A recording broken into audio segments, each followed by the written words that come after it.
പ്രിയമുള്ളവരെ, ഞാൻ ഇനി പറയാൻ പോകുന്നത് ഒരു ചെറിയ ഒരു കൊച്ചു കഥയാണ്.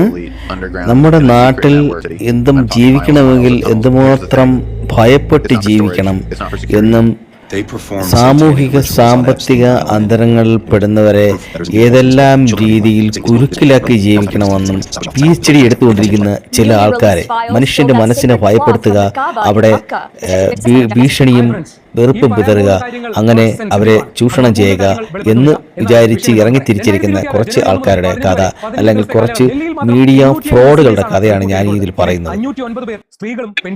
എന്തും പറയുക, എല്ലാ കാര്യങ്ങളും സാത്താൻ സേവ, മന്ത്രവാദം, മിത്തുകളെ പ്രചരിപ്പിക്കുക തുടങ്ങിയവയെ കൺവിൻസ് ചെയ്യിക്കുക, ജനങ്ങളെ കൺവിൻസ് ചെയ്യിക്കുക, അവരുടെ മനസ്സിൽ ഭയപ്പാട് സൃഷ്ടിക്കുക, അവരുടെ മനസ്സിനെ നിയന്ത്രിക്കുക, അതുവഴി സാമ്പത്തിക നേട്ടങ്ങൾ.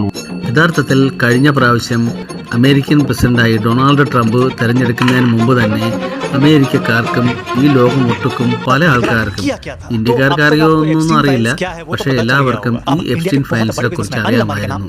പക്ഷെ അങ്ങനെയെങ്കിൽ ഈ എപ്സ്റ്റീൻ ഫയൽസ് ഇത്രയും വിവാദമുള്ള ഒരു വിഷയമാണെങ്കിൽ എന്തുകൊണ്ട് അമേരിക്കയിൽ പ്രസിഡന്റായി ട്രംപ് തിരഞ്ഞെടുക്കപ്പെട്ടു?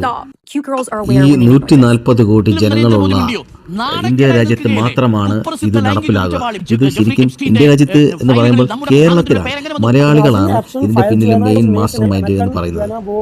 നമ്മുടെ മുഖ്യധാരാ മാധ്യമങ്ങൾ കാണിക്കുന്ന സ്വാർത്ഥത പിടിച്ച വാർത്താ സംപ്രേഷണം, അല്ലെങ്കിൽ സ്വാർത്ഥത പിടിച്ച മാധ്യമ പ്രവർത്തനം ഇതിന് ഏറ്റവും വലിയ ഉദാഹരണമാണ്. ഇതുപോലെ മാധ്യമ പ്രവർത്തകരും യൂട്യൂബ് ക്രിമികീടങ്ങളും കൂടെ ഭയപ്പെടുത്തിയ മറ്റൊരു കഥ പറയാം.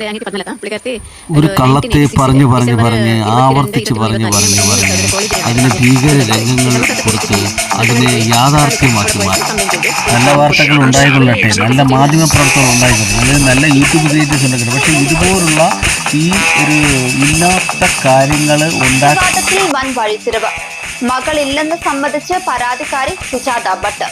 ക്ഷേത്രത്തിന് മുന്നിൽ വെച്ച് അനന്യ ഭട്ട് എന്ന മകളെ കാണാതായി എന്ന് താൻ കള്ളം പറഞ്ഞതാണെന്ന് സുജാത ഭട്ട് ഒടുവിൽ സമ്മതിച്ചു. പ്രചരിപ്പിക്കുന്ന ഈ ഒരു തരത്തിലുള്ള മാധ്യമ പ്രവർത്തനം, സോഷ്യൽ മീഡിയ പ്രവർത്തനം ഇന്ത്യക്കാർ തിരിച്ചറിയണം. അതിനു വേണ്ടിയിട്ടാണ് ഇങ്ങനെ ഒരു വീഡിയോ അല്ലെങ്കിൽ ഈ ഒരു കാര്യം പ്രത്യേകിച്ച് എടുത്തു പറയാൻ കാരണം.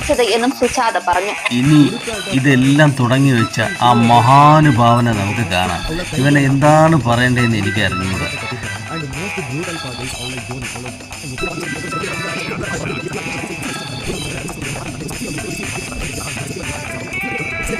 പോലുള്ളവരെ ജനങ്ങൾ തിരിച്ചറിയുക എന്ന് മാത്രമേ പറയാനുള്ളൂ. എപ്പോഴും നമ്മൾ